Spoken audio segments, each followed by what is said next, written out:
In Surah Al-Baqarah, Allah recounts a story of Bani Israel and a yellow cow. But unlike most stories of Musa in the Quran, there is no specific biblical passage to point to as an exact correspondence. When we turn to the Bible, we actually find two passages that each bear clear but not exact similarities to the Quranic account: the red cow of Numbers 19 and the cow of the unsolved murder in Deuteronomy 21. Now, some critics have actually claimed that the Quran has confused these two distinct Torah laws, but today we will show that that accusation is precisely backwards. What emerges is not Quranic confusion, but mastery, operating at the level of specific language, textual ordering, rabbinic tradition, and reaching as far as the book of Ezekiel and even the Psalms. Knowledge that Muhammad, ﷺ, an unlettered man in pagan Arabia, could not have possessed. Quick credit to Abdullah Ghuldari and Holger Zelentine for some of the ideas in this video, although our purpose is to build on their foundations, add our own research into the matter, and advance the discussion. That being said, this is a traditional channel, so we don't endorse these authors or agree with their methods. Part 1. The story. The Quranic passage in question is Surah 2, ayat 67-73. A man has been murdered. Bani Israel dispute over who did it, and Allah's solution delivered through Moses is to slaughter a cow. Bani Israel's reaction to this is to ask Moses if he's taking them in ridicule, which Moses denies. They then ask, "Call upon your Lord to make clear to us what it is." Moses relays Allah's description about the cow's age and says, "So do what you are commanded." But they ask again, "Call upon your Lord to make clear to us what color it is." He tells them that Allah says it is a bright yellow. Still unsatisfied, they complain that all cows look the same to us, despite being told it is bright yellow, and they press yet for more detail. Moses conveys from Allah that it is a cow not trained to plow the earth nor irrigate the field, one free of fault with no blemish on her.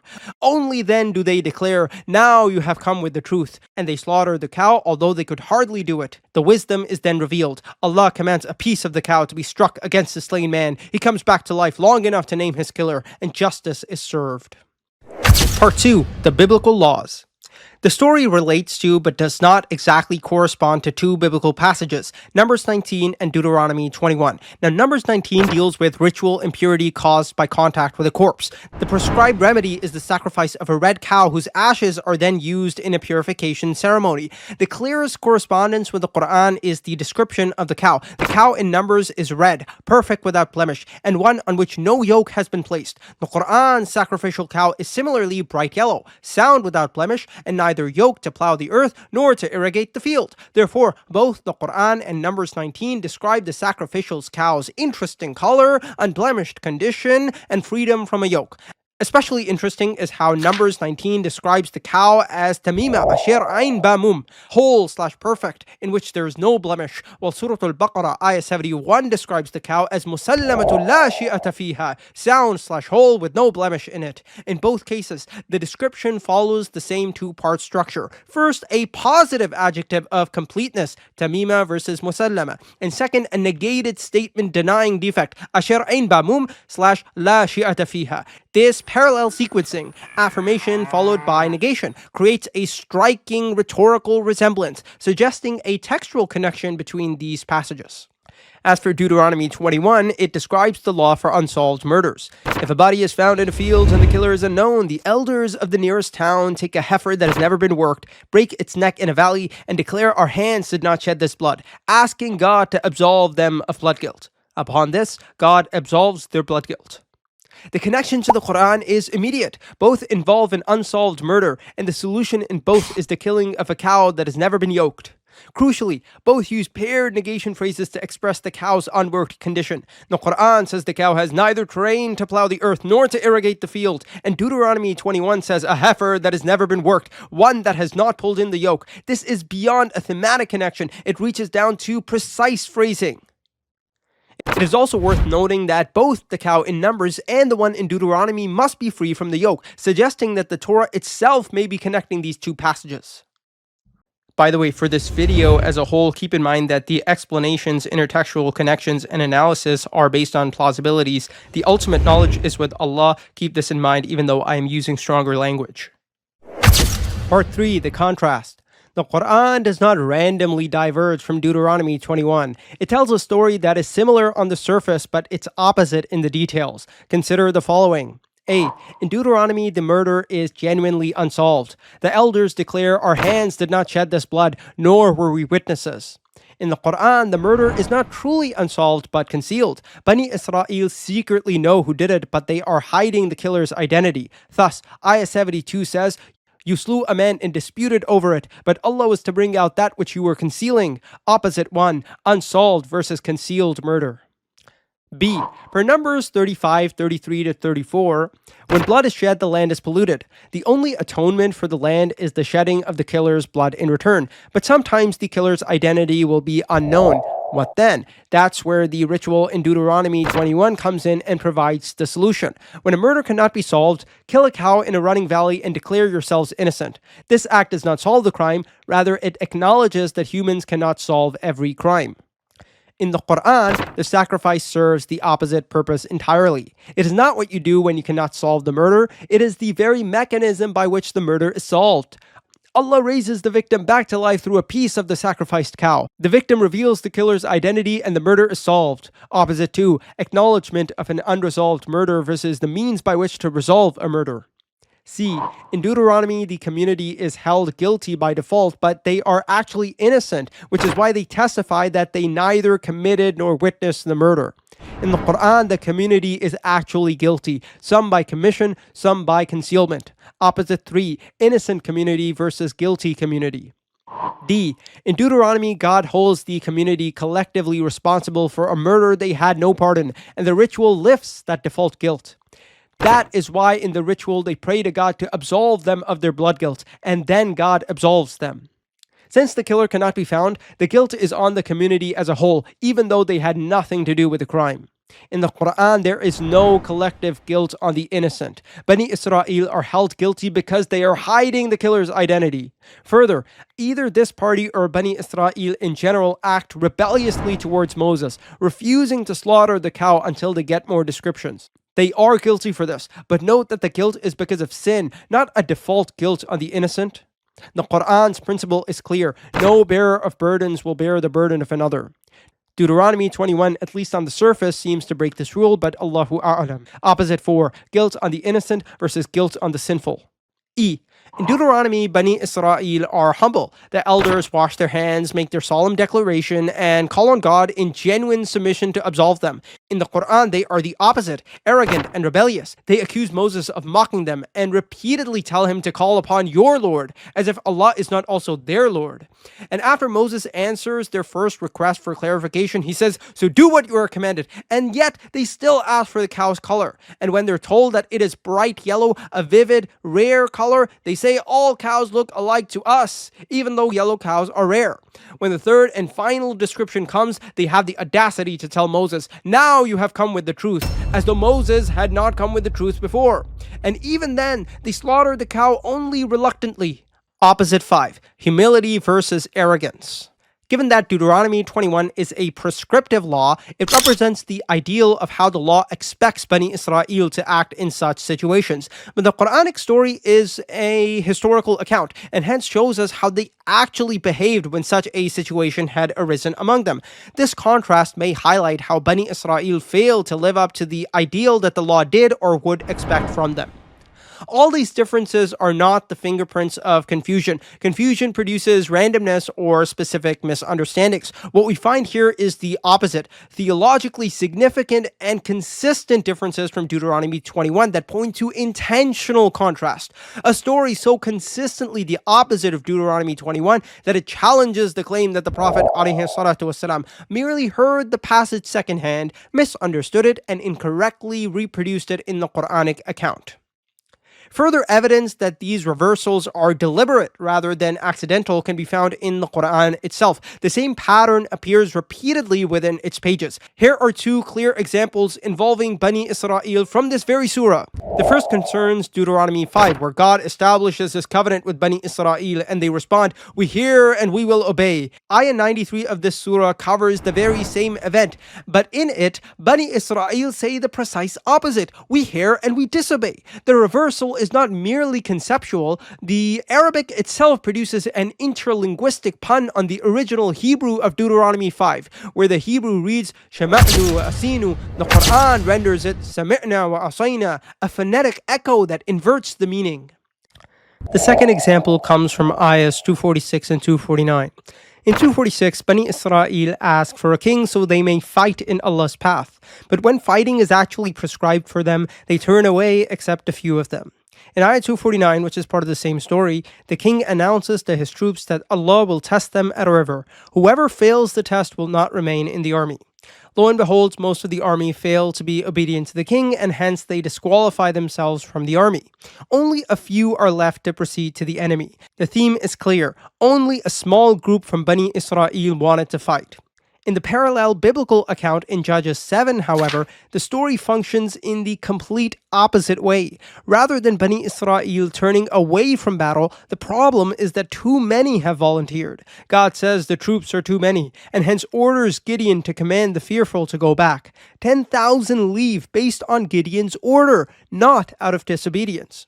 Still, God says the troops are too many, and hence tries them at the river as a selection mechanism to reduce their numbers.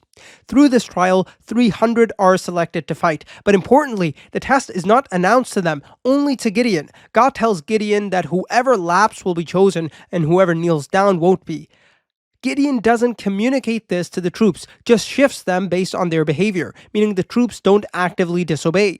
So in Judges 7, Bani Israel come off better, and they are shown to have volunteered in droves to fight. The Quranic account is the opposite. Most of Bani Israel actually turn away from fighting, and they do so through active disobedience. Across all three examples drawn from the same surah, the Quran consistently presents traditions from the biblical corpus in a form that is the opposite, and in each case, the opposite portrayal in the Quran casts Bani Israel in a more negative light compared to the biblical version. Further examples could be drawn from elsewhere in the Quran, but these alone are sufficient to establish the point. Given this internal pattern, what we are dealing with is not accidental confusion, but a deliberate intra-Quranic theme, a theme in which the Quran is consistently correcting the Bible in the same way. Clearly, the story of the yellow cow is not a confusion, but sent down from Allah, who knew precisely what Deuteronomy said and is deliberately correcting scribal distortion and restoring an original tradition that was flipped by scribes in Israel's favor.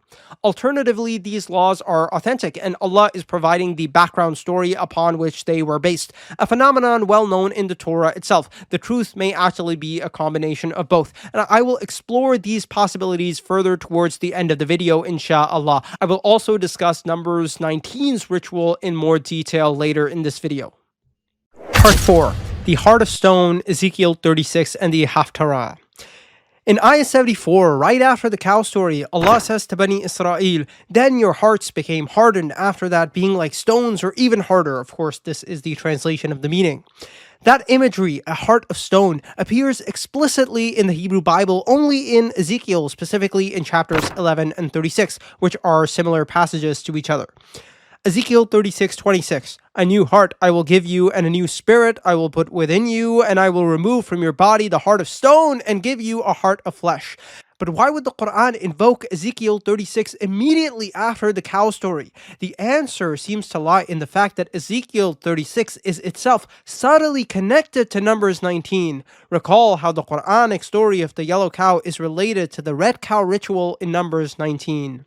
The verse immediately preceding the heart of stone, Ezekiel 36:25 reads, "I will sprinkle clean water upon you, and you shall be clean from all your uncleanliness." This is precisely the imagery of Numbers 19, which prescribes mixing the ashes of the red cow with water and sprinkling it on the unclean to cleanse them.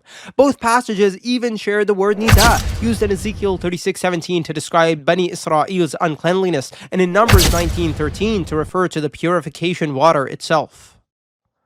Also relevant is that Numbers 19 is about impurity caused by contact with a corpse, and in Ezekiel 36:16-17, Bani Israel's sinful condition is metaphorically described as impurity caused by their shedding of blood.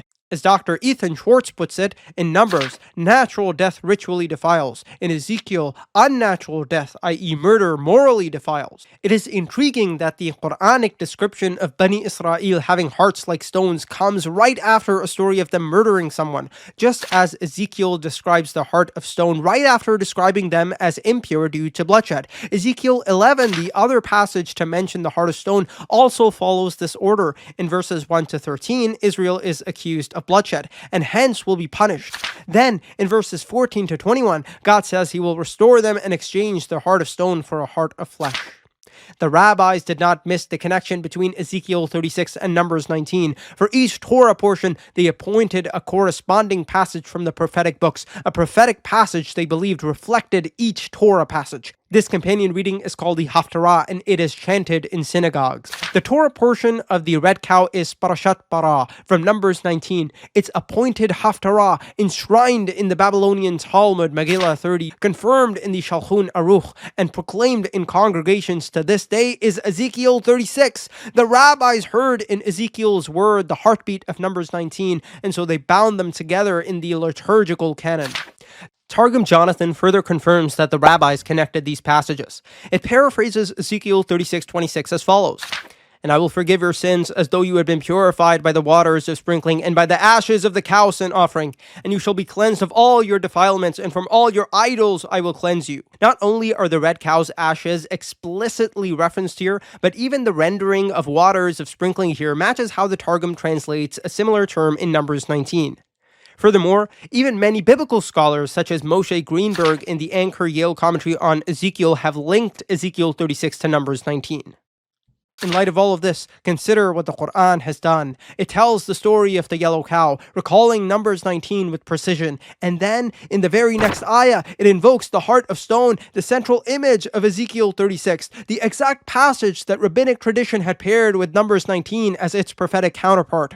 The connection is already embedded in Ezekiel's own text, which is precisely why the rabbis recognized it. And recall that the heart of stone is only mentioned in the Hebrew Bible in Ezekiel 36 and 11, so its mention in the Quran is a clear connection to Ezekiel. This is not surface level familiarity with the biblical text. This is understanding at the deepest level of the text and of the interpretive tradition surrounding it. To know not only about the red cow tradition in Numbers 19, but that there is a completely different text in a completely different book that if you read very carefully and with a scholarly understanding, you will realize is subtly connected to Numbers 19. That is remarkable knowledge. Not knowledge that Muhammad ﷺ, who was an unlettered man, had never studied with the rabbis, and was from the Arabs who didn't even know the basics of the Bible should have possessed. Part 5. The sequence. The Quran follows the Torah. But Ayah 74, which again is right after the cow story, doesn't stop at hearts being like stones. Allah says, "Then your hearts became hardened after that, being like rocks, or even harder. For indeed there are rocks from which rivers burst forth, and there are some of them that split open and water comes out." The Arabic roots for rock and for water bursting forth here are the same roots used in Ayah 60, when Moses strikes the rock and 12 springs burst forth for the tribes of Israel, a deliberate internal echo through shared vocabulary and imagery. Note that the distinction between rocks and stones is more present in English than in Arabic, and that Allah speaks of only some of them as bursting forth with water. Now here's what's remarkable. In the Torah, the very next topic after the red cow mentioned in Numbers 19 is the story of Moses striking the rock from which water gushed out, found in Numbers 20, the very next chapter. In the Quran too, the imagery of that event is invoked in the very next ayah after the cow story. The Quran sequence mirrors the Torah's cow story, then water bursting forth from rocks. In both books, the same sequence. Orientalist scholars have argued that the Prophet ﷺ absorbed material from Jewish tradition through conversations in Arabia. But oral tradition doesn't preserve chapter order. You don't get the sequence right by hearsay. This level of sequential precision points towards direct familiarity with the written Torah. Part 6. The Psalms. But why would Allah use the imagery of Moses striking the rock when describing how Bani Israel's hearts became hard? Consider Psalm 95:8. Do not harden your hearts as at Meribah, as on the day at Massah in the wilderness. The psalm is referencing the very story of Moses striking the rock, which took place at Meribah, as Numbers 20:13 records, "These are the waters of Meribah where the Israelites quarreled with the Lord." Now compare the Hebrew and Arabic directly. Psalm 95:8, "Al taqsu levafchem, do not harden your hearts." The Quran, Ayah 74, ثُمَّ قَسَتْ قُلُوبُكُمْ, then your hearts became hardened.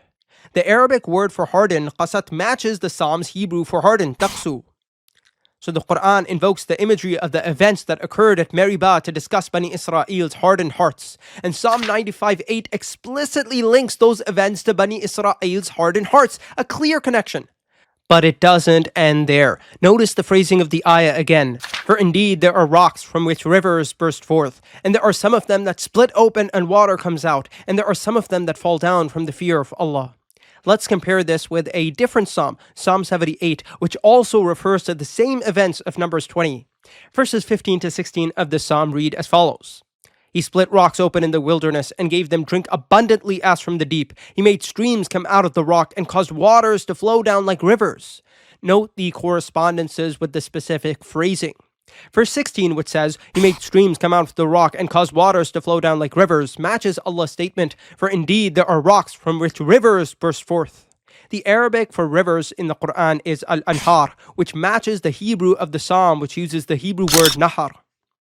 As for verse 15, it's saying, He split rocks open in the wilderness and gave them drink abundantly as from the deep. This matches the part of the ayah that says, And there are some of them that split open and water comes out. Both allude to the incident by speaking about rocks being split open. As for the ayah saying, And there are some of them that fall down from the fear of Allah, this finds a theological similarity in the Bible. Although the Bible does not, as far as I know, speak about rocks falling down from the fear of Allah, it does express a similar theological idea. Most relevant for our purposes is Psalm 114 verses 7 to 8, which pairs the idea of nature trembling at God's presence with a reference to the event wherein Moses struck the rock and water came out. Tremble, O earth, at the presence of the Lord, at the presence of the God of Jacob, who turned the rock into a pool of water, that flint into a fountain of waters. This matches the ayah because the ayah too pairs the idea of nature falling down from the fear of Allah with an allusion to the event wherein Moses struck the rock and water came out. In the ayah's case, it speaks about rocks falling down from the fear of Allah, whereas the psalm calls upon the earth to tremble before the Lord's presence. The idea of nature fearing God can also be found in Exodus 19:18, where the mountain shakes violently because of God, and Nahum 1:5, which says, The mountains quake before him, and the hills melt, the earth trembles at his presence, the world and all who live in it. The Quran here is remarkable. Not only does it know the sequential order of the Torah, Moses striking the rock in Numbers 20, coming right after the red cow law in Numbers 19, but it knows that there are multiple different psalms, texts from a completely separate collection than the Torah that reference the events of Numbers 20. This is not knowledge from hearsay. This is someone who knows the biblical texts inside and out. Allah addresses the Prophet ﷺ. وَمَا كُنْتَ تَتْلُو مِنْ قَبْلِهِ مِنْ كِتَابٍ وَلَا تَخُطُّهُ بِيَمِينِكَ إِذًا لَارْتَابَ الْمُبْطِلُونَ. You could not read any writing even before this, nor did you write it with your right hand. Otherwise, the people of falsehood would have been suspicious. Part 7. Torah corruption right after the heart? After mentioning Bani Israel's hearts being like stones, which we connected to Ezekiel 36, Allah says in the very next ayah in the translation of the meaning, Do you still expect them to be true to you, though a group of them would hear the word of Allah, then knowingly corrupt it after understanding it? The mention of the stone heart and corrupted Torah sit side by side. It may be no coincidence that Ezekiel 36 also discusses Bani Israel's failure to observe the Torah. A new heart I will give you, and a new spirit I will put within you, and I will remove from your body the heart of stone and give you a heart of flesh. I will put my spirit within you and make you follow my statutes and be careful to observe my ordinances. The implication is that the heart of stone currently prevents them from following the Torah, although in the future they will follow it. In short, the Quran and Ezekiel 36 both mention the Torah and the heart of stone in close proximity, and both mention Bani Israel's failure to observe the Torah. Part 8. The Huqqat. In Ayah 71, when Moses delivers the final specification for the cow, Bani Israel respond, Now you have come with al-haq, meaning the truth. Remarkably, this phonetically matches the exact Hebrew word used in Numbers 19 to describe the law of the red cow, Huqqat, meaning statute or ordinance, appearing in verses 2, 10, and 21. Ezekiel 36:27 too uses a similar word, Huqqat, for God's statutes that Bani Israel neglect due to their hearts being like stones. Interestingly, Alusi reported an opinion that al-haq in this ayah doesn't mean truth, but the decreed or binding command. This makes sense based on the context of them saying it after receiving all the descriptions regarding the command. Also, if haq meant truth, then them telling Moses, now you have come with al-haq, would imply that Bani Israel apostated, which seems unlikely. The ayah then may be using al-haq in a different way than usual. Let's consider the root meaning of the Arabic word haq. At its root, it means something that is firmly established and firm. It was originally used for the head of the femur bone that was firmly set in its socket. It is called hukk. From this you get haqq, meaning truth, because truth is something that is firm and established, not shaky. But more importantly, the Arabs used to say haqqu shay. It means for something to become fixed and binding, like how a law is binding and fixed. You cannot change a law, it is binding, fixed, and holds firm in all situations. The Quran uses it, for example, when it says, حَقُّ عَلَيْهِمُ الْقَوْلِ. The word became established on them, meaning it became binding upon them. This meaning of something being fixed and unchanging is also apparent in other examples. For example, the Arabs used to say, he has a haqq in this matter, meaning a fixed share. Ibn Ashur argued that in this ayah, by the word haqq, Bani Israel did not mean the truth as in the opposite of falsehood, but the firmly established command that admits of no ambiguity. All this then supports that the word haqq in the ayah is not only phonetically similar to Numbers 19, but also expresses a similar meaning. Ibn Ashur added that the reason it was expressed with al-haq is because it is likely that the ayah has simply reported the meaning of what the Jews actually said to Moses, using a word that, in their own language, was capable of bearing both interpretations. It may also be that Allah chose to report this part of their response because of how it matches the word Huqqat in Numbers, fitting with a broader pattern of interlinguistic Hebrew interactions in the surah. The Quran exposes the Yahud for saying Ra'ina to the Prophet ﷺ. It means heard us in Arabic, but in Hebrew, Ra means evil. Similarly, Ayah 54 reports Moses saying Bari'ikum, your creator, instead of the usual Quranic term for creator, which is Khaliq. This likely echoes the Hebrew use of bara for create. For example, Genesis opens Bereshit bara Elohim, when God created. As a third example, Ayah 93 records Bani Israel as saying, Sami'na wa asayna, although the context clarifies that they did not literally say this at this point. It is an interlinguistic pun on Deuteronomy 5, where the same events are described and where Bani Israel actually say, Shama'nu wa asinu, meaning the exact opposite, we hear and we will do it. A fourth example concerns the Quranic designation of Mount Sinai as Tur in Ayah 63 and 93 of the surah, and indeed generally in the Quran, though not always. The standard Arabic word for mountain is Jabal, yet the Quran generally uses Tur when referring to Mount Sinai. This is explained by the fact that the Targums translate the Hebrew Bible's references to Mount Sinai with the Aramaic Tura de Sinai. This is how Jews would have referred to Mount Sinai then. This is how the rabbis refer to it, with the Aramaic word Tur. Christians who spoke Syriac would similarly have used the Syriac Tura de Sinai as found in Syriac sources. This was the Syriac rendering of the name.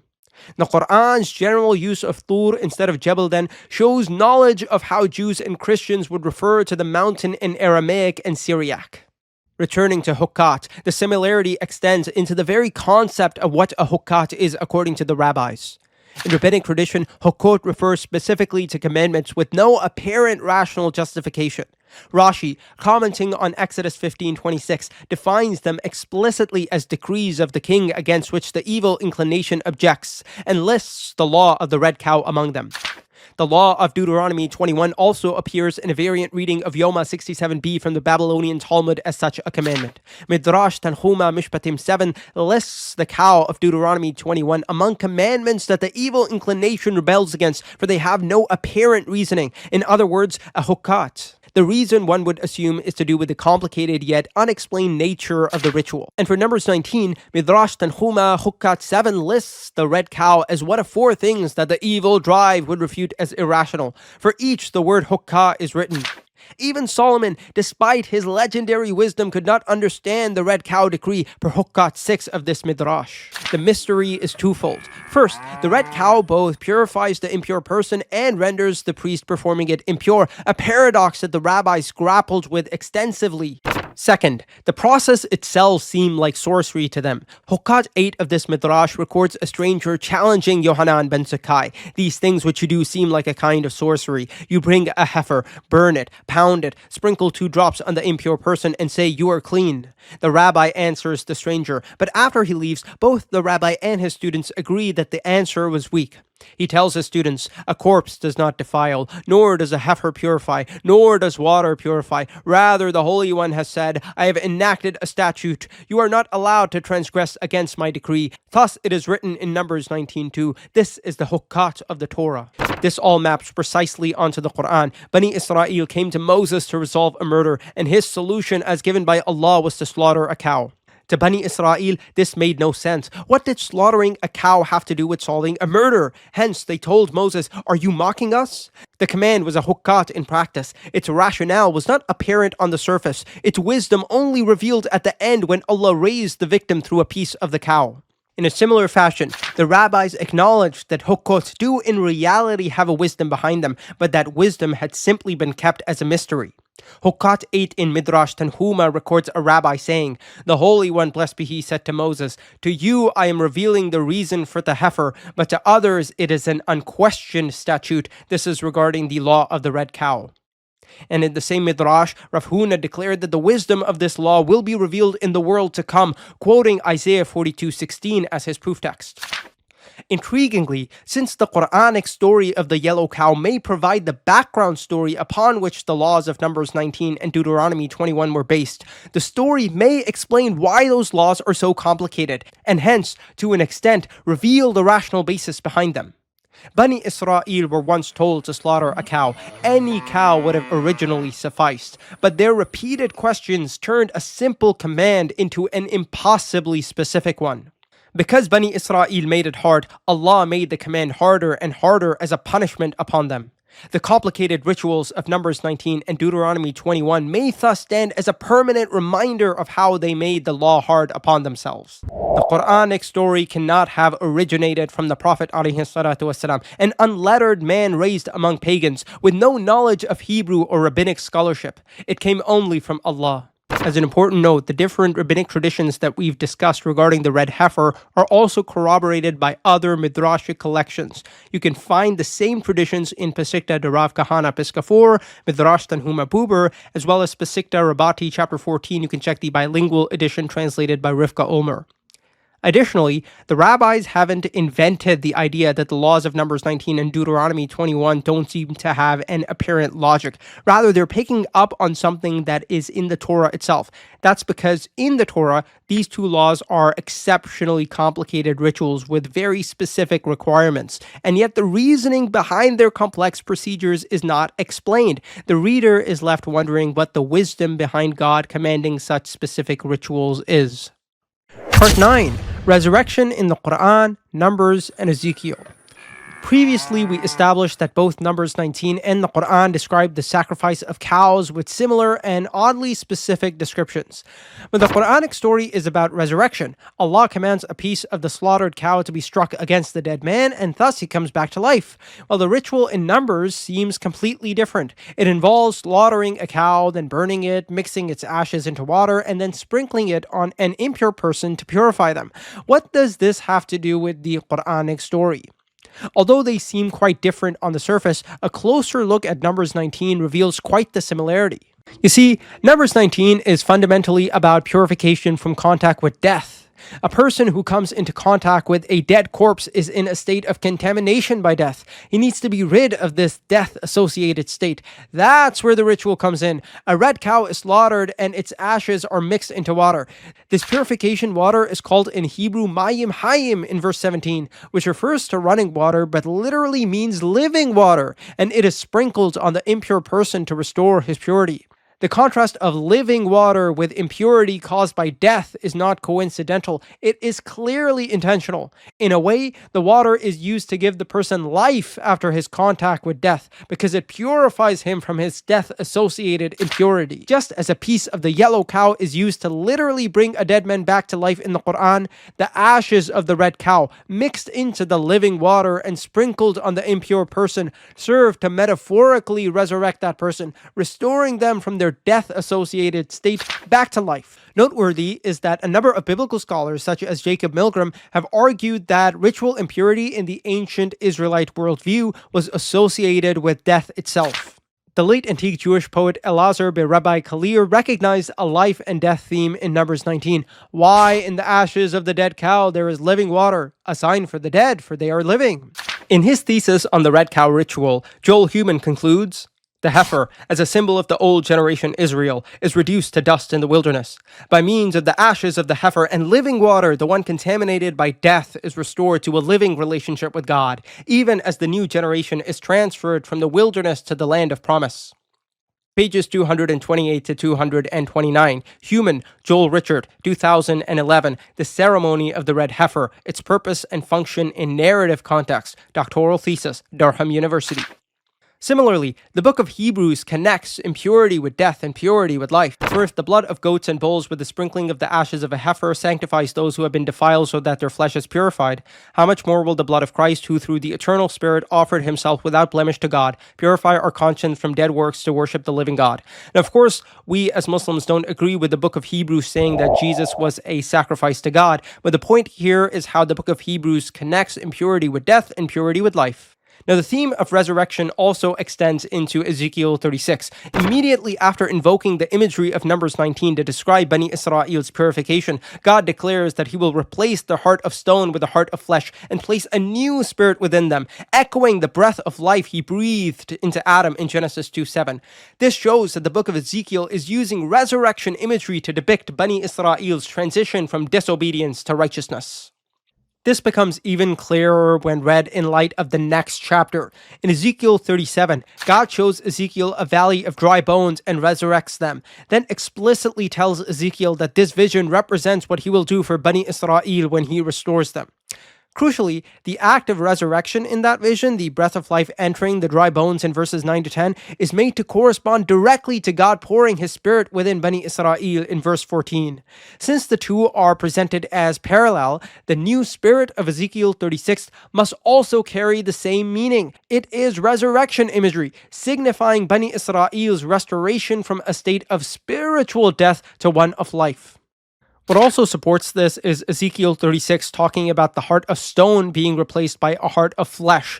Seemingly, the heart of flesh is a live beating heart, so it seems to indicate life coming after the heart of stone, which may represent death.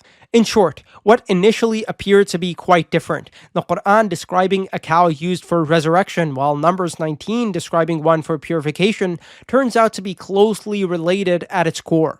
The connection would be invisible to a casual reader of the biblical text, only becoming apparent to those who grasp what Numbers 19 is doing beneath the surface.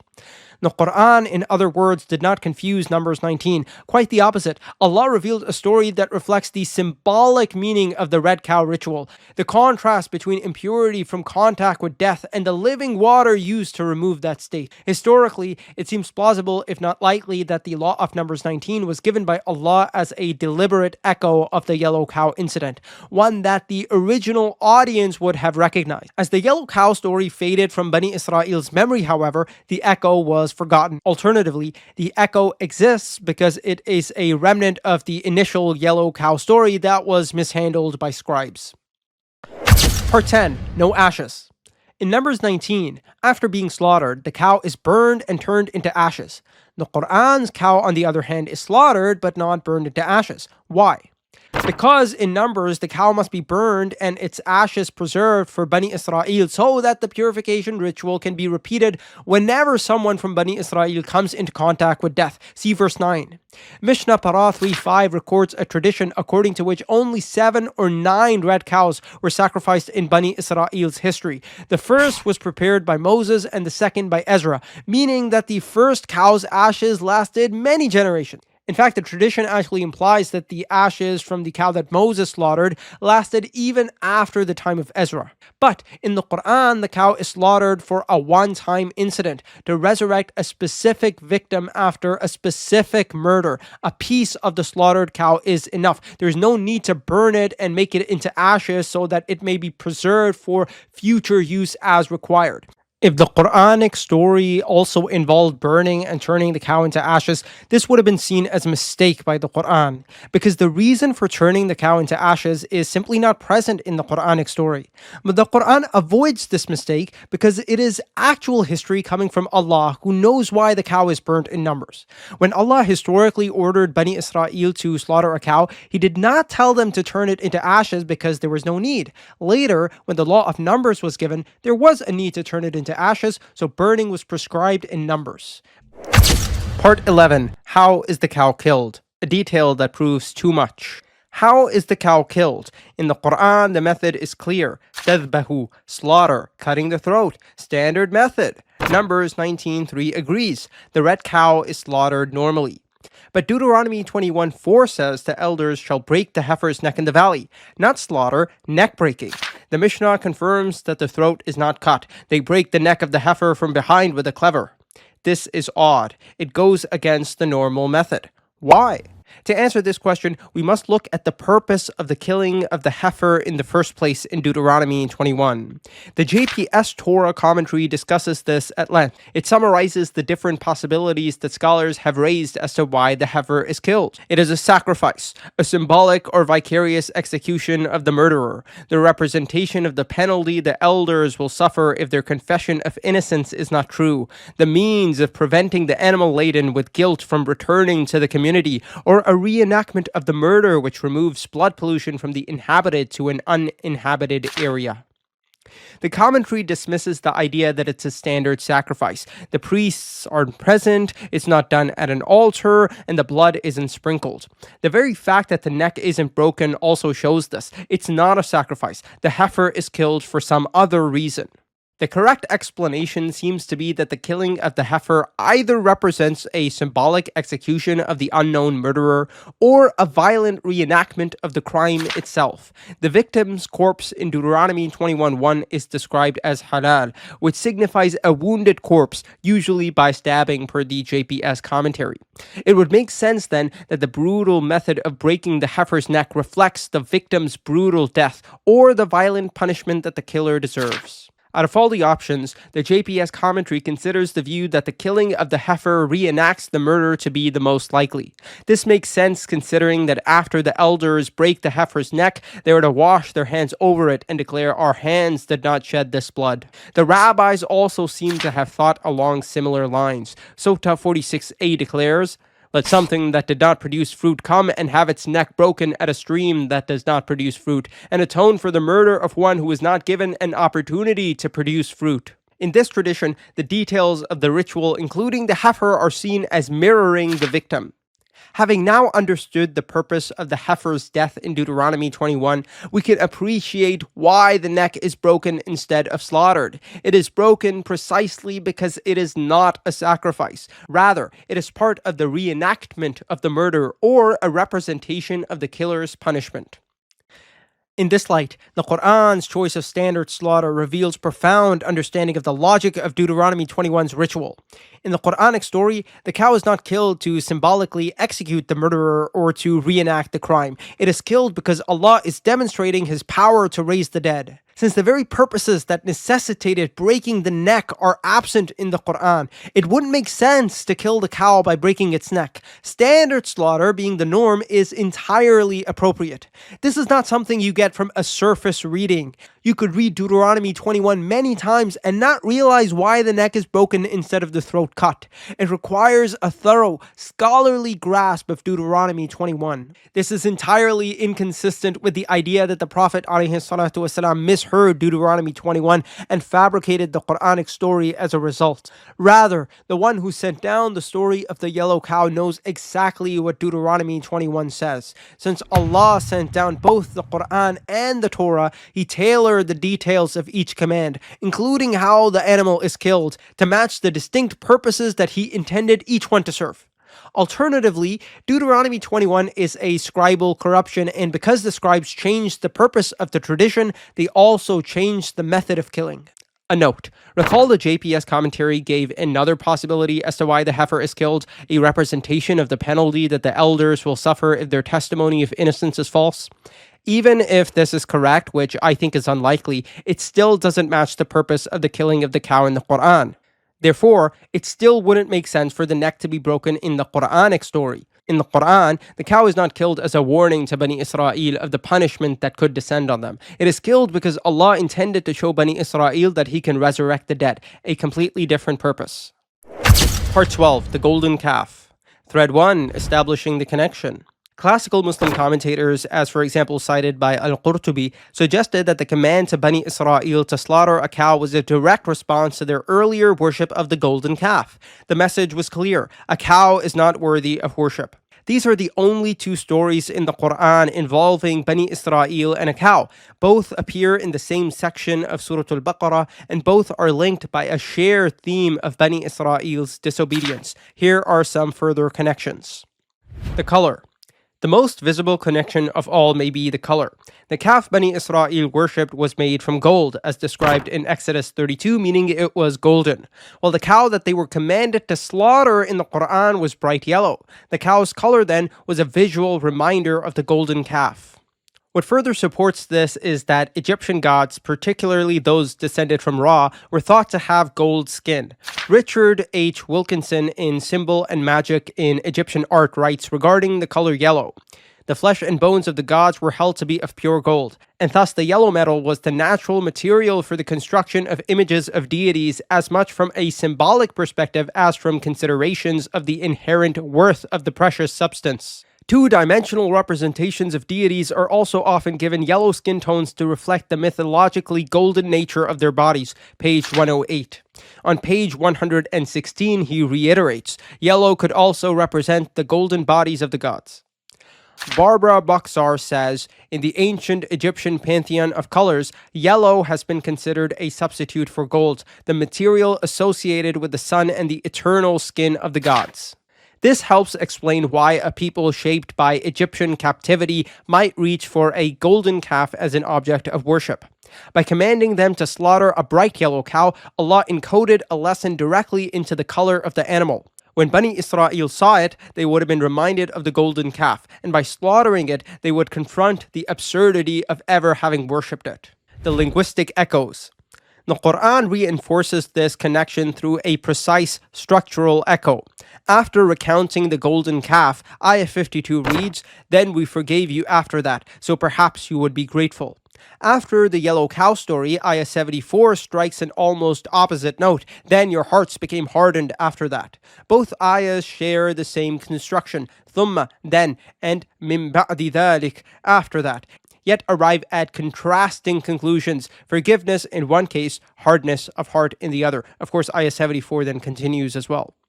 This exact phrasing appears only one other time in the surah, in Ayah 64, which follows the account of Allah taking a covenant with Bani Israel. Then you turned away after that. When we look at Ayah 93, however, it revisits that same covenant incident, and it mentions the golden calf in the very same breath. And recall when we took your covenant and raised over you the mount. Take what we have given you with determination and listen. They said, we hear and disobey, and their hearts drank the calf because of their disbelief. In other words, the only other instance of this structural phrase in the surah is itself tied to the golden calf. This raises the compelling possibility that the turning away of Ayah 64 is itself a veiled reference to their taking of the calf, especially since Ayah 93 appears to be a fuller retelling of the same moment described briefly in Ayah 63 to 64. This is significant also because the yellow cow story begins only 3 ayahs later, in Ayah 67.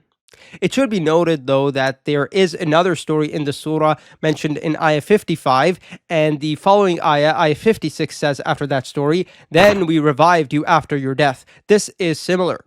Yet even this story is connected with the golden calf incident, because in Surah 4, Ayah 153, both incidents are mentioned in the same ayah. The Torah connection. In the very next ayah after, "Then we forgave you after that," the Torah is referenced. Ayah 53 says, "And when we gave Moses the scripture and the criterion that perhaps you would be guided." Similarly, Ayah 75, the very next ayah after, "Then your hearts became hardened after that," also references the Torah. It speaks of those from them who heard the words of Allah and then knowingly distorted it after having understood it.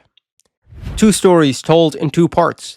There is also a structural parallel in how each narrative is organized. The yellow cow story unfolds in 2 distinct parts. Ayah 67 to 71 describe the command to slaughter the cow, and then Ayah 72 to 73 introduce the murder aspect of the story and discuss the cow being used to resurrect the dead man. The golden calf story follows a similar 2-part structure. Ayahs 51 to 52 recount the worship of the calf and Allah's forgiveness, and then Ayah 54 returns to expand on how Allah forgave them, mentioning Moses commanding his people to kill kill themselves in repentance. Moses addresses his people. Another linguistic connection lies in how Moses' address to his people is described in both stories. The yellow cow story begins in ayah 67 with وَإِذْ قَالَ مُوسَى لِقَوْمِهِ, and when Moses said to his people, before conveying Allah's command to slaughter a cow through Moses.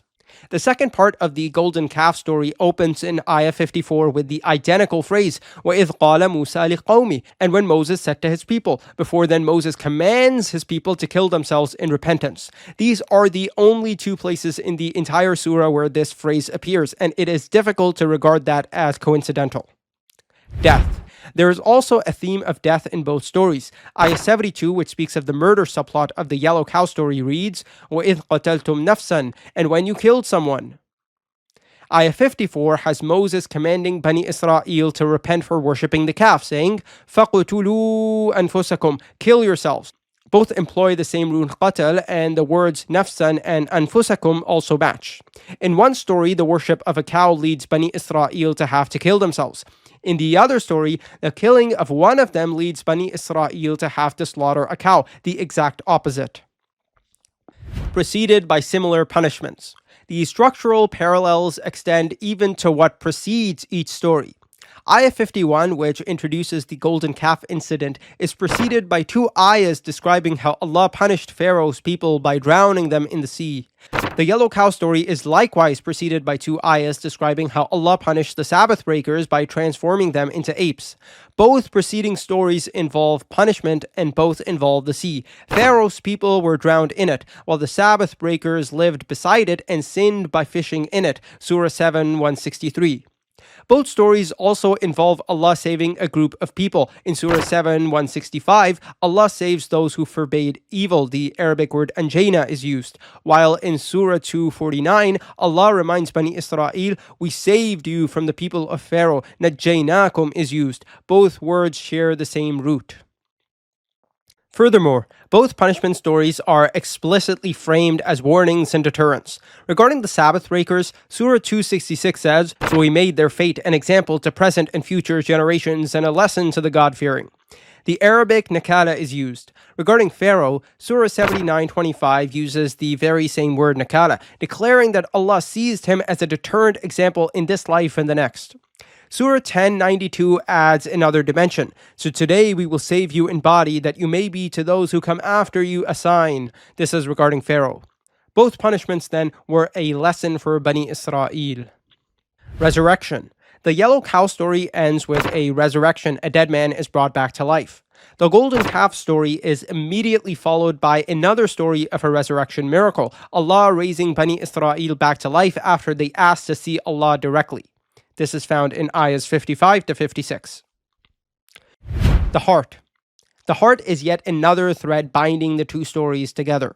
The yellow cow story is followed by an ayah in which Allah declares that after that, their hearts harden like stones/rocks, or even harder than that, and then describes rocks from which water nonetheless bursts forth.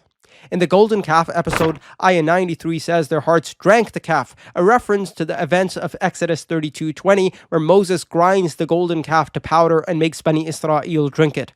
Both involve hearts and water. Consuming the cow? This opens up yet another possible connection. Bani Israel literally drank the golden calf, and although not stated, the yellow cow was plausibly eaten after being slaughtered. That is what one would expect from a normal animal slaughter. In one story, then, they would be consuming the calf because of their act of disbelief. In the other one, they would be eating the cow that they slaughtered, but of course this is speculative. Conclusion. These connections suggest a deliberate literary link between the story of the yellow cow and of the golden calf. Both appear in the same surah and the same broader passage, and both revolve around Bani Israel's disobedience, the figure of Moses, and a cow. The cow's yellow color echoes the golden hue of the calf. Allah's commentary on each story follows a similarly structured pattern, and in both cases, said commentary is followed by a reference to the Torah. Additionally, in both stories, Moses commands his people in ayahs opening with the same phrase, and when Moses said to his people. Each story unfolds in a two-part structure. Each is connected to Bani Israel's hearts, and each is preceded by a parallel account of punishment. The yellow cow story centers on resurrection, while the golden calf story is followed by one, and in both narratives, the act of killing plays a central role. Thread 2. The Rabbis. Here is what makes this even more remarkable. The Rabbis made the same connection between the red cow of Numbers and the golden calf. Basikta de Rav Kahana Piska 4 asks why the red cow is female when communal sacrifices use male animals. It answers, a maidservant's child made a mess in the king's palace. The king said, let the mother come and clean it up. Likewise, the Holy One said, let the heifer come and atone for what the calf did. That is for the golden calf. This tradition is also corroborated by other Midrashic sources. It appears in Midrash Tanhuma Huqqat 8, Midrash Tanhuma Buber Huqqat 26, and Pasikta Rabati chapter 14. You can check the bilingual edition translated by Rivka Omer. So both the Quran and rabbinic tradition connect the sacrificial cow to the golden calf. Thread 3. The Torah itself may encode the golden calf connection. In Exodus 32:20, after Moses discovers Bani Israel worshipping the golden calf, he burns it, grinds it to powder, scatters it on water, and makes the people drink it. A 4-step sequence: burn, reduce to powder, mix with water, give to the people. Several of these central steps in the Numbers 19 ritual follow a remarkably similar arc. The red cow is burned, its ashes gathered, dissolved into water, and sprinkled on those requiring purification. While the ritual in Numbers 19 contains additional details and steps, these parallels mirror the process in Exodus 32 closely enough to suggest a deliberate connection. Rashi, in his commentary on Numbers, acknowledged some such links between the two passages. As for why the Numbers 19 cow is red rather than yellow, Rashi, quoting Rabbi Moses the preacher, explains it represents the sinfulness of Bani Israel when they worship the calf, red being associated with sin in Isaiah 1:18. If your sins are like scarlet, will they become like snow? If they are like crimson, will they become like wool? If red was associated with sin in Moses' time, this would make sense. Other explanations can easily be offered based on the symbolic meaning of red in Egyptian and Israelite culture. For example, we know that red was associated with life in ancient Egypt, so perhaps the point of the cow being red is that it is alive, and that is relevant because the yellow cow story was about how Allah can bring the dead back to life. Since Numbers 19 was given after the yellow cow story, or is a later corruption, the color can have its own significance, perhaps tied to the golden calf in its own way or in a way to the yellow cow story. The Midrashim connecting the red cow to the golden calf circulated within rabbinic study circles. These are not commonly known traditions, but scholarly traditions. Similarly, the parallels between Numbers 19 and Exodus 32 are not something one notices from a cursory reading. It requires deep familiarity and extended comparison. And yet, the Quran reflects exactly that connection. The Prophet ﷺ was not in a position to read Numbers 19 many times and deeply reflect upon it and compare it to Exodus 32. He was an unlettered man who had never read the Torah and lived in a time before the Bible had even officially been translated into Arabic. Part 13. Obsessive questioning. The command was simple: slaughter a cow. Any cow would have done, but Bani Israel pushed back. What is it? What color? All cows look the same. With each question, Allah narrowed the description further. What could have been simple became impossibly specific. By the end, they had to find a cow that was yellow, free of fault, without spot, of median age, and had neither plowed the earth nor irrigated the field. The point? Do what Allah commands instead of making the law more difficult through obsessive questioning. Surah 5 warns the Muslims explicitly. It says, "O you who have believed, do not ask about things which if they are shown to you will distress you." And it says, "A people asked such questions before you, then they became thereby disbelievers." Why was the story of the yellow cow important for the rabbis to hear? Among the wisdoms is that in rabbinic literature, the rabbis turned simple Torah laws into highly specific and extremely difficult regulations through exactly this tendency. The Shabbat law in Deuteronomy 5 is straightforward. Do not work on the seventh day. Yet there is an entire tractate of the Mishnah and further tractates of the Talmuds dedicated to Shabbat, specifying the law in ways not found anywhere in the Torah. Similarly, the Sukkah law in Leviticus 23:42, you shall live in booths for 7 days, generated an entire Mishnah tractate, specifying in extreme detail the required height of the booth, requirements for walls, age limits, material requirements for roofing, prohibited locations, and so on, none of which is in the Torah, all further elaborated in the Talmuds. The Talmud's obsessive need to question everything and present potential contradictions in the form of questions and then reconcile them contributed to this phenomenon of simple laws becoming excessively detailed and complicated. Hence, the Quranic story of the yellow cow functions as a critique of this rabbinic tendency to overcomplicate. This too functions as evidence that the Quran was sent down by one knowledgeable of rabbinic scholarly discussions, not fabricated by the Prophet ﷺ, who had never studied with the rabbis. The surah's broader point to Bani Israel is that the way the Jews in Medina were acting resembled how Bani Israel had acted in the past. For example, just as they were corrupting the Torah in the Prophet's time ﷺ, Bani Israel in the past had changed the word hitwa to another word when they were commanded to enter the city. See ayahs 58 to 59. The yellow cow story itself does this when it comes to paralleling how Bani Israel hide the truth. Ayah 72, and when you slew a man and disputed over it, but Allah was to bring out that which you were concealing. This parallels how Bani Israel in the Prophet's time ﷺ knew he was a prophet from Allah but hid it. Ayah 146, those to whom we gave the scripture recognize him as they recognize their own children. But indeed, a party of them conceals the truth while they know. Part 14, two possibilities. How do we understand the relationship between the Quranic story and the biblical laws? Two main possibilities, with the truth possibly lying somewhere in between. The first, corruption. Maybe Deuteronomy 21 and Numbers 19 are distorted versions of the original story the Quran is now restoring. In the Quran, Bani Israel is guilty. In Deuteronomy 21, Bani Israel look innocent. Exactly what you'd expect from scribal corruption. A story that made God look just and Bani Israel look guilty was transformed into a law making Bani Israel look good and God look arbitrary.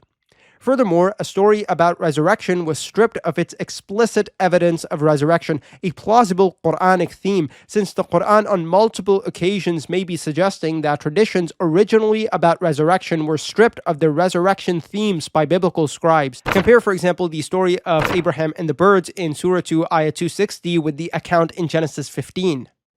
The second possibility is that the Quran is providing the backstory upon which the biblical laws were based. This view is mentioned by classical Muslims like Al-Thalabi and Al-Qurtubi. The story in Surah Al-Baqarah happened first. Then God gave Bani Israel the laws of Deuteronomy 21 and Numbers 19 as a deliberate echo of that original event. Laws based on that story, rooted by the story, and shaped by the story. This would explain their unusual specificity. Why must the cow in Numbers 19 be entirely red and never yoked? Why does Deuteronomy 21 require such elaborate procedures for a declaration of communal innocence? Because Bani Israel made it hard on themselves once by asking question after question, so God gave them laws full of specific requirements as a permanent reminder of their own stubbornness. This is exactly the pattern warned about in Surah 5, 101 to 102. Those before you asked such questions and became disbelievers thereby. This background story as law pattern is found throughout the Torah.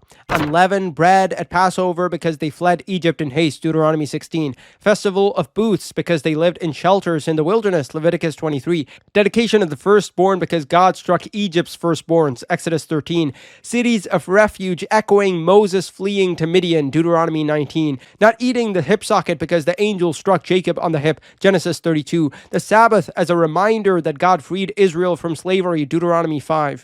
If the Quranic story is truly providing the backstory to Numbers 19 and Deuteronomy 21, it shows the Quran is aware of this specific feature of Mosaic law, in which multiple laws are rooted in historical incidents. This also fits a broader Quranic theme. The law was made difficult upon Bani Israel because of their sins. Surah 6, 146 says certain dietary restrictions were imposed as a consequence of Bani Israel's wrongdoing. Surah 4, 160 repeats this. Surah 7, 157 also has something interesting. The Prophet ﷺ is described as freeing those who find its description in the Torah and Injil by relieving their burdens and the shackles that were upon them.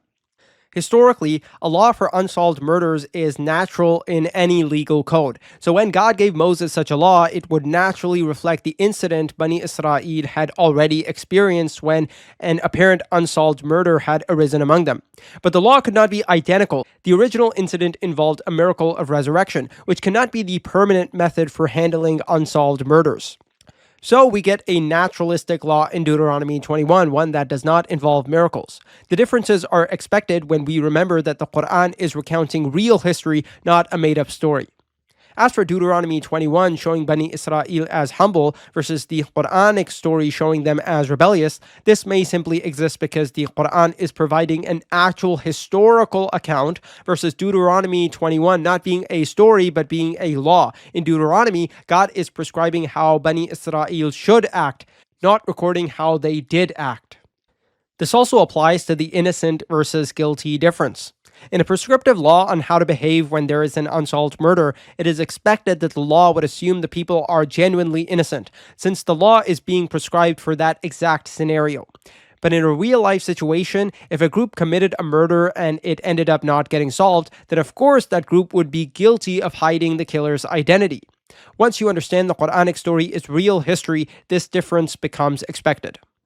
Part 15, what it all adds up to. The Quran shows awareness of both Numbers 19 and Deuteronomy 21. Many of its differences from Deuteronomy 21 follow an opposite pattern, where the details of the story are the opposite of their equivalents in Deuteronomy 21, a pattern which shows that the Quran knows of its differences with Deuteronomy 21. Deuteronomy 21's apparent implication of collective guilt for the innocent, uncomfortable alongside the Quranic principle that no bearer of burden shall bear the burden of another, is corrected by showing Allah as holding Bani Israel guilty because of them hiding the killer's identity. Further, the Quran invokes the heart of stone imagery of Ezekiel 36 immediately after the cow story, similar to how Ezekiel 36 itself is linked back to the red cow law in Numbers 19, a connection that was noticed by the rabbis. This is followed by an ayah about Bani Israel corrupting the Torah, echoing Ezekiel 36's implication of Bani Israel's failure to uphold the Torah. Further, the Quran follows the Torah's own sequence. The yellow cow narrative precedes an allusion to Moses striking the rock from which water came out, just as the red cow law in Numbers 19 precedes the water from the rock story in Numbers 20, indicating that the Quran is familiar with the Torah's structure, not merely its contents. The Quran even combines a description of Bani Israel's hardened hearts with an allusion to the water miracle at Meribah, matching Psalm 95, which itself links the hardening of Bani Israel's hearts to that same episode. The Quran also knows that these events are described in Psalm 78 and Psalm 114. The Quran reflects the concept of the Huqqat, a divine decree whose rationale is withheld, both linguistically through the phrase al-haq, which echoes the Hebrew Huqqat used in Numbers 19, and narratively through a command that made no apparent sense to Bani Israel, whose wisdom was disclosed only at the end. The Quran reflects the resurrection theme in Ezekiel 36 and the resurrection theme present under the surface of Numbers 19, where impurity from death is removed by living water. These are consistent with the Quran story being a resurrection story. It knows why the red cow is burnt and turned into ashes. The same detail is not present in the Quran because it wouldn't make sense given that the Quranic slaughter serves a different purpose. It understands why the heifer's neck is broken in Deuteronomy 21 rather than slaughtered. Comprehension requiring scholarly level engagement with the text, not casual familiarity, and does not accidentally replicate that method for its own story which serves a different purpose. The Quran connects the yellow cow story to the golden calf episode, the same association the rabbis drew between the red cow and the golden calf, a link possibly present in the Torah itself through parallels between Exodus 32 and Numbers 19. It critiques obsessive questioning of divine commands with pointed relevance to a rabbinic culture that spends centuries turning simple Torah laws into extremely detailed and elaborate legislation. It potentially gives a backdrop for the laws of Numbers and Deuteronomy, demonstrating awareness that the Torah's laws are often based on echoes of historical incidents.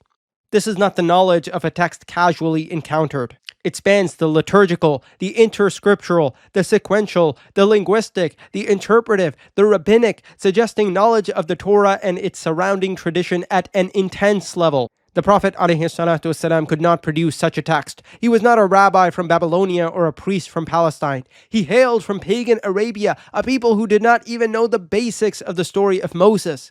He had never studied with rabbis and priests, could not read or write, and in his time, even the Bible had not been officially translated into Arabic, let alone rabbinic traditions. The Islamic answer is the one requiring the fewest assumptions. The Quran comes from Allah. Allah gave Musa the laws of the heifer. Allah gave the rabbis the Torah that they've been studying. The connections exist because 1, the Torah and the Quran come from the same source, and 2, since Allah knows what the Bible says, He spoke the Quran in a way that relates to it in many ways. An alternative explanation for some of these connections is that they exist because the scribes of the Torah corrupted parts of the original story, and hence there are still remnants in the Torah that connect to the true account as told in the Quran. Note on Israeliyyat. There is a late rabbinic tradition that seems to say that Deuteronomy 21's ritual miraculously identified the murderer, but this appears to be a post-Islamic Quranically influenced expansion.